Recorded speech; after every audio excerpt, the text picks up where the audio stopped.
This is a Federal News Network podcast. Widening military conflicts around the world have got military planners in the United States on edge.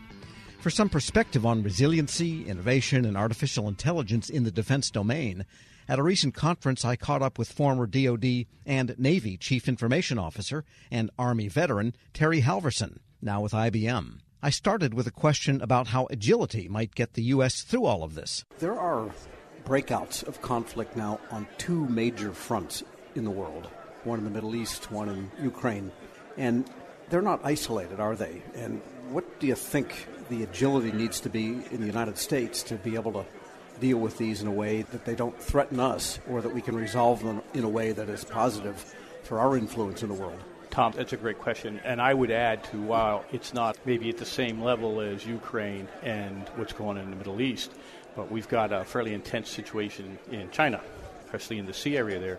So I think this is a time where we really have to start being able to show agility. And maybe in the most important area, we've got to be able to show agility in the ability to exchange information and data with our allies. I mean, as you just said, these are not isolated events. So if we can keep the data exchange between the allies and take the things that are common data or things that are going to be important across all of these areas at the same time, get it to them at what I'll call mission speed or at commander speed, it gives the U.S. and the allies a big advantage in whatever operations we want to conduct, even if they're short of war. It gives us that intelligent decision advantage. And but haven't we always done that? I mean, what's holding us back here?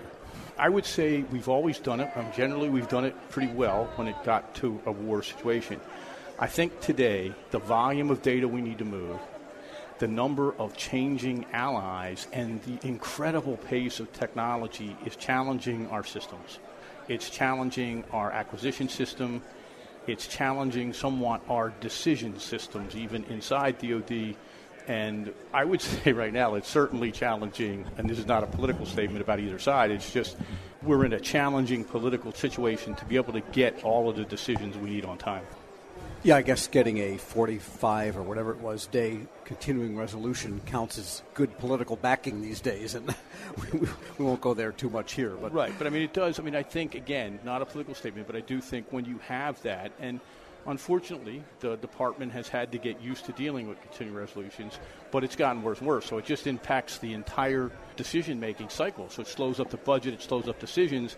You compound that with some of the acquisition issues that we face, and it really becomes a super challenge of can we keep the right pace in both acquiring and fielding these new systems that will continue to give us and our allies decision advantage. And I would say the thing that I see in the Defense Department today, and I think it is the key, and I see this in the Defense Departments from all our allies, is no one's talking without saying the word allied. I mean, we just got back from vacation in Italy, but while I was there, I ran into some of our Italian counterparts, but German counterparts, NATO counterparts, all of them are talking, my gosh, the importance of the allies being able to just get decision quality data in command or mission time across the seams. And if we can do that and continue to accelerate that, it really will give us a really big advantage. And there's a couple of really big commissions going on right now. There was just the interim report on acquisition reform for the DoD, and they said this is what we're going to suggest, but we're not formally suggesting it yet, aimed at that whole idea of getting acquisition up to the decision of what is needed for decision making. What's your hope there? Two things. I think they're on the right track. The thing I would say is what we may need is some more accelerated training. We've got a lot of new contract officers and a lot of retirements, a lot of new contracting officers in DoD, a lot of them in other agencies, but we'll limit this to DoD. They need to understand all of the authorities that they have. One of the things that I do see is some of the new acquisition officers maybe don't understand every authority that they have that could help accelerate what they're doing, and so that tends to slow some things down. On the other hand, I think industry also needs to be more specific in this is what we can do, this is the set of products that can deliver a solution, and it's going to mean that industry's got to partner more too. I'm very proud of IBM right now. We're really reaching out hard to make sure that we're partnering, and we're partnering with companies that can bring the right solutions. And I think that's where industry has to step up. It's delivering a solution. And we're going to talk about the key areas. AI is a key area we need to get solutions on, because they need to be solutions that are not only mission speed, capable, but they also have to be ethical, which my definition says when it's time to pull a trigger, we've got to have a man in the loop. That's what we have to keep doing. Yeah, the idea of autonomy extends to that point, but then only to that point. Yeah. Which means that you have to have a pretty careful understanding and application of the way you do your AI. I'm going to say this, and I think this is where IBM's got great technology, but what I will say, and I mean this to somebody listening, the process of getting there, as you just said, is really critical. No matter whose AI you're using, it's that process, making sure that the data you're using has auditability and is authentic. Because just like AI can be a great tool for the good, it can help us produce all kinds of fake data too. So the thing that we have stressed at IBM, and what we have gotten great responses from, particularly from the Army leadership, is the fact that we show an auditable, authentic system that can verify the data. And I think anybody doing that right now, that's got to be an emphasis point. And to some extent, you've got to be able to willing to teach some of that to the defense systems and their contractors, regardless of what funding is bothered. You've got to teach that to them so they know how to do that, and they'll do the best buys possible. And what is IBM peddling at the Army show? It is really about data, and that means it's about how AI can help them improve decision, be a force multiplier. It's about automation. One of the things that we do know, and let's take cybersecurity for an example, we're not going to have enough cybersecurity people. It's just not going to happen.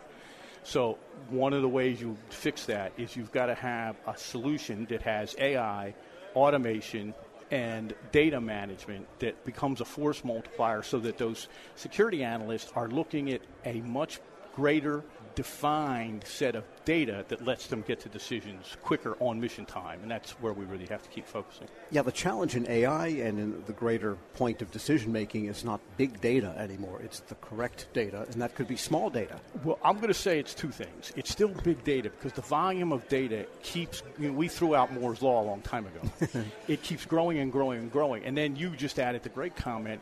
Not only is it growing and growing and growing, fake data is growing probably even faster than that. So how do you make sure you've got the right data, you're getting through the big volumes of data, and you're triaging that data, so you're pulling out what is the most optimum, important data to the right level of command? That's the other thing, and I will give the Army credit. I think they've gotten really good at saying, you know what, not everybody needs every piece of data.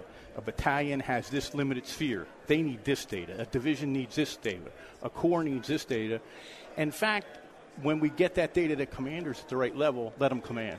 And I really applaud the Army for stepping up on that right now. Terry Halvorsen is former Defense Department Chief Information Officer, now Vice President for Federal Client Development at IBM. We'll post this interview at federalnewsnetwork.com/Federal Drive. Subscribe to the Federal Drive wherever you get your podcasts.